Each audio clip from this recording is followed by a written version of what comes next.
ಕಳೆದ 500 ವರ್ಷಗಳಲ್ಲಿ, 75 ವರ್ಷ ಅಲ್ಲ ರೀ, ಕಳೆದ 500 ವರ್ಷಗಳಲ್ಲಿ ನರೇಂದ್ರ ಮೋದಿ ಅಂತ ಪ್ರಧಾನಿಯಾಗ್ಲಿ, ನರೇಂದ್ರ ಮೋದಿ ಅಂತ ರಾಜನಾಗ್ಲಿ ಮತ್ತೊಬ್ಬ ಈ ದೇಶಕ್ಕೆ ಸಿಕ್ಕಿರ್ಲಿಲ್ಲ ಅಂತ ನಾನು ಬಹಳ ಹೆಮ್ಮೆಯಿಂದ ಹೇಳಬಲ್ಲೆ. ಯಾಕೆ ಅಂತಂದ್ರೆ 500 ವರ್ಷಗಳ ನಂತರ ಈ ಮಂದಿರವನ್ನ ಪಡ್ಕೊಳ್ಳಿಕ್ಕೆ ಸಾಧ್ಯವಾಗಿದ್ದು ಅದು ನರೇಂದ್ರ ಮೋದಿಯವರ ಕಾರಣಕ್ಕೋಸ್ಕರ. 500 ವರ್ಷದಲ್ಲಿ ಎಷ್ಟು ಲಕ್ಷ ಜನ ಸತ್ರು, ನೂರಾರು ಬಲಿದಾನಗಳಾದವು.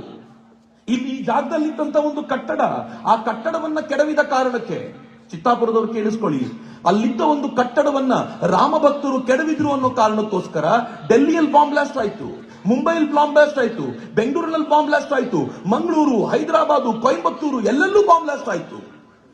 ಬುದ್ಧಿಜೀವಿಗಳು ಏನ್ ಹೇಳ್ತಿದ್ರು ಗೊತ್ತಾ? ಆವತ್ತ ಕಟ್ಟಡ ಒಡೆದ್ರಲ್ಲ, ಆ ಕೋಪಕ್ಕೋಸ್ಕರ ಬಾಂಬ್ ಬ್ಲಾಸ್ಟ್ ಮಾಡ್ತಿದ್ದಾರೆ ಅಂತ. ಮಿತ್ರರೇ, ಒಂದು ಕಟ್ಟಡ ಒಡೆದಿದ್ದಕ್ಕೆ ದೇಶದ ಎಲ್ಲೆಲ್ಲೂ ಬಾಂಬ್ ಬ್ಲಾಸ್ಟ್ ಮಾಡ್ತೀವಿ ಅಂತ ಅವ್ರು ನಿಶ್ಚಯ ಮಾಡಿದ್ದಾರೆ. ನಮ್ಮ 40,000 ಮಂದಿರಗಳನ್ನು ಒಡೆದ್ರಲ್ಲ, ನಾವೇನ್ ಮಾಡಬೇಕಾಗಿತ್ತು ಹೇಳಿ? ಆದ್ರೆ ಹಿಂದೂ ಸೈಲೆಂಟ್ ಆಗಿ ಕೂತ. ಯಾಕೆ ಅಂತಂದ್ರೆ, ನಾನ್ ನನ್ನ ದೇಶದಲ್ಲಿ ಜಗಳ ಮಾಡ್ಕೊಂಡಿರಬಾರ್ದು, ಸರ್ವ ಜನಾಂಗದ ಶಾಂತಿಯ ತೋಟ ಹೇಳ್ಕೊಡ್ಲಿಕ್ಕೆ ನಮ್ಗೆ ಸಿದ್ದರಾಮಯ್ಯನವ್ರು ಬರಬೇಕಾಗಿಲ್ಲ. ಹಿಂದೂ ಅನ್ನುವಂತ ವ್ಯಕ್ತಿಯೇ ಸರ್ವ ಜನಾಂಗದ ಶಾಂತಿಯ ತೋಟವಾಗಿ ಬದುಕೋದನ್ನ, ಎಲ್ಲರೊಂದಿಗೆ ಶಾಂತಿಯಿಂದ ಬದುಕೋದು ಕಲ್ತಿದ್ದಾನೆ ಅಂತ. ಆದರೆ ಈ ಮಂದಿರವನ್ನ ಪಡ್ಕೊಳ್ಳಿಕ್ಕೆ ಯಾರು ಪ್ರಮುಖ ಕಾರಣವಾಗಿ ಕೊನೆಯಲ್ಲಿ ನಿಲ್ಲಬಲ್ಲಂತ ಸಾಮರ್ಥ್ಯ ತೋರಿದ್ರು ಅಂತಂದ್ರೆ ನರೇಂದ್ರ ಮೋದಿ ತೋರಿಸಿದ್ರು. ಆದ್ರೆ ಒಬ್ಬರಿಂದಾನೇ ಆಗ್ತಿರ್ಲಿಲ್ಲ. ಉತ್ತರ ಪ್ರದೇಶದ ಮುಖ್ಯಮಂತ್ರಿ ಯೋಗಿ ಆದಿತ್ಯನಾಥರ ಜೊತೆ ಸೇರಿದ ಮೇಲೆ ಒಂದು ಅದ್ಭುತವಾದ ವಾತಾವರಣ ನಿರ್ಮಾಣ ಆಯಿತು. ಮಿತ್ರ, ನಿಮ್ಗೆ ನಾನೊಂದು ವಿಶೇಷವಾದ ಸಂಗತಿ ಹಂಚ್ಕೋಬೇಕು. ಈ ಹೊತ್ತಿನಲ್ಲಿ ನಿಮ್ಮ ಮಂತ್ರಿಗಳ ಆದಿಯಾಗಿ ಕಾಂಗ್ರೆಸ್ಸಿನ ಬಹುತೇಕ ಮುಖಂಡರು ಹೇಳಿದ್ರು, ಮಂದಿರ ಸರಿಯಪ್ಪ, ಆದ್ರೆ ಈ ಮಂದಿರದ ಕ್ರೆಡಿಟ್ ಬಿಜೆಪಿಗೆ ಯಾಕೆ ಬಿಜೆಪಿ ಇದರ ಕ್ರೆಡಿಟ್ ತಗೋಬೇಕು? ನಾವೇ ಕಟ್ಟಿದ್ದು ಅಂತ ಯಾಕೆ ಹೇಳಬೇಕು? ಇದು ದೇಶ ಮಾಡಿದ್ದು ಅಂತ. ಇದ್ದಕ್ಕಿದ್ದಂತೆ ದೇಶದ ಬಗ್ಗೆ ಗೌರವ ಬಂತವ್ರಿಗೆ. ಸದನದಲ್ಲಿ ಪಾಕಿಸ್ತಾನ್ ಜಿಂದಾಬಾದ್ ಅಂತ ಹೇಳ್ಕೊಂಡ್ರೆ ಸಮರ್ಥಿಸಿಕೊಳ್ಳುವಂತ ಯೋಗ್ಯತೆ ಇಲ್ಲದ ಜನರು ಇವತ್ತು ಈ ಪ್ರಕಾರದ ಮಾತುಗಳನ್ನ ಆಡ್ತಾರಲ್ಲ, ಅವರಿಗೋಸ್ಕರ ನಾನೊಂದು 5 ಪ್ರಶ್ನೆಗಳನ್ನು ಇಟ್ಟಿದ್ದೀನಿ. ಪ್ರಶ್ನೆಗೆ ನೀವು ಉತ್ತರ ಕೊಡಬೇಕು. ಬಿಜೆಪಿಯವರು ಮಾಡಿದ್ದೋ ಕಾಂಗ್ರೆಸ್ ಮಾಡಿದ್ದೋ ಅಂತ. ಮೊದಲನೇ ಪ್ರಶ್ನೆ, ರಾಮ ಮಂದಿರ ಆಗಬೇಕು ಅಂತ ರಥಯಾತ್ರೆ ಮಾಡಿದ್ದು ಬಿಜೆಪಿನೋ ಕಾಂಗ್ರೆಸ್? ಕೇಳಿಸ್ಲಿಲ್ಲ ನಂಗೆ? ಆಯ್ತಪ್ಪ, ರಾಮ ಮಂದಿರದ ಹೋರಾಟದ ಸಂದರ್ಭದಲ್ಲಿ ಕಲ್ಯಾಣ್ ಸಿಂಗ್ ಅನ್ನುವಂತ ಮುಖ್ಯಮಂತ್ರಿ ಉತ್ತರ ಪ್ರದೇಶದಲ್ಲಿ ರಾಜೀನಾಮೆ ಕೊಟ್ರಲ್ಲ, ಬಿಜೆಪಿಯವರೋ ಕಾಂಗ್ರೆಸ್ಸಿಗರೋ? ರಾಮ ಮಂದಿರದ ವಿಚಾರದಲ್ಲಿ ಆರೋಪಕ್ಕೆ ಒಳಗಾಗಿರುವಂತ ಲಾಲ್ ಕೃಷ್ಣ ಅಡ್ವಾಣಿ, ಮುರಳಿ ಮನೋಹರ್ ಜೋಶಿ, ಉಮಾ ಭಾರತಿ ಬಿಜೆಪಿಗೆ ಸೇರಿದವರು ಕಾಂಗ್ರೆಸ್ನವರು? ಆಯ್ತಪ್ಪ, ಈ ರಾಮ ಮಂದಿರದ ಹೋರಾಟಕ್ಕೆ ಸರ್ವೋಚ್ಚ ನ್ಯಾಯಾಲಯದಲ್ಲಿ ಬೇಕಾದ ಎಲ್ಲ ವ್ಯವಸ್ಥೆ ಮಾಡಿಕೊಟ್ಟಿದ್ದು ಬಿಜೆಪಿನೋ ಕಾಂಗ್ರೆಸ್? ಆಯ್ತು, ಪ್ರತಿ ಎಲೆಕ್ಷನ್ಗೆ ಹೋಗಬೇಕಾದ್ರೆ ರಾಮ ಮಂದಿರ ಕಟ್ಟೋದು ನಮ್ ಗುರಿ ಅಂತ ಪ್ರಣಾಳಿಕೆಯಲ್ಲಿ ಹೇಳ್ತಾ ಇದ್ದಿದ್ದು ಬಿಜೆಪಿನೋ ಕಾಂಗ್ರೆಸ್?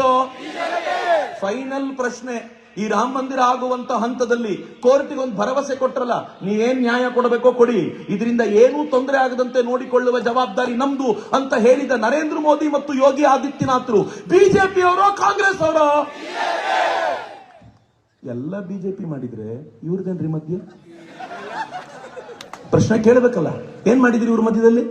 ಏನ್ ಮಾಡಿದ್ರು ಗೊತ್ತಾ ಮಿತ್ರ? ನೀವೆಲ್ಲರೂ ಕೇಳಲೇಬೇಕಾಗಿರುವ ಸಂಗತಿ, ಈ ರಾಮ ಮಂದಿರ ಆಗಬಾರದು ಅಂತ 500 ವರ್ಷಗಳ ನಂತರ ಈ ರಾಮ ಮಂದಿರ ಆಗಬಾರದು ಅಂತ 26 ವಕೀಲರನ್ನ ಕಪಿಲ್ ಸಿಬ್ಬಲ್ರ ನೇತೃತ್ವದಲ್ಲಿ ಕೋರ್ಟಿನಲ್ಲಿ ನೇಮಿಸಿದ್ದು ಕಾಂಗ್ರೆಸ್.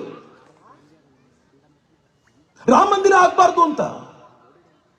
ಯಾರಾದ್ರೂ ಇಲ್ಲಿ ಕಾಂಗ್ರೆಸ್ನವ್ರು ಇದ್ರೆ ಇವತ್ತು ಚಕ್ರವರ್ತಿ ಅದೇನ್ ಮಾತಾಡ್ತಾರೋ ನೋಡ್ಲೇಬೇಕು ಅಂತ ಬಂದಿದ್ರೆ 1 ನಿಮಿಷ ತಲೆ ತಗ್ಸಿ, ಮೇಲೊತ್ತು ಯೋಗ್ಯತೆ ಇಲ್ಲ. ಯಾಕೆ ಅಂತ ಹೇಳ್ತೀನಿ ನಾನು. ಪಾಪ ಅವರು ಬೇಸರ ಪಟ್ಟಿರಬಹುದು, ಆದ್ರೆ ಯಾಕೆ ಅಂತ ಹೇಳ್ತೀನಿ.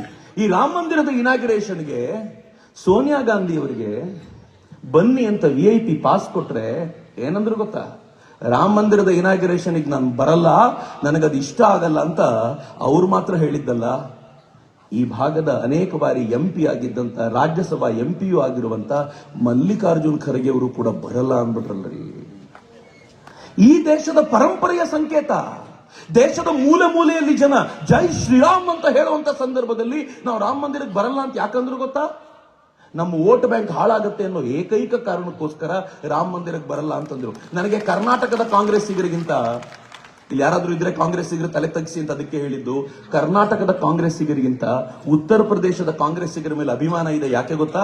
ರಾಯ್ಬರೇಲಿಗೆ ರಾಹುಲ್ ಗಾಂಧಿ ಕಾಲಿಟ್ಟ ತಕ್ಷಣ ಅಲ್ಲಿನ ಅನೇಕ ಕಾಂಗ್ರೆಸ್ ನಾಯಕರು ಕಾಂಗ್ರೆಸ್ಸಿಗೆ ರಿಸೈನ್ ಮಾಡಿ ಹೇಳಿದ್ರು, ರಾಮ ನಮ್ಮ ಜೀವ, ಅವನ ಮಂದಿರದ ಉದ್ಘಾಟನೆಗೆ ನೀವು ಬರ್ಲಿಲ್ವಲ್ಲ, ಅದಕ್ಕೋಸ್ಕರ ಕಾಂಗ್ರೆಸ್ನ ಪಾರ್ಟಿ ನಮಗೆ ಬೇಕಾಗಿಲ್ಲ ಅಂತ ರಿಸೈನ್ ಮಾಡಿ ಬೇರೆ ಬೇರೆ ಪಾರ್ಟಿಗಳಿಗೆ ಹೋದ್ರಲ್ಲ, ಅವರ ಸ್ವಾಭಿಮಾನಕ್ಕೆ ಒಂದು ಸೆಲ್ಯೂಟ್ ಇದೆ ನನಗೆ.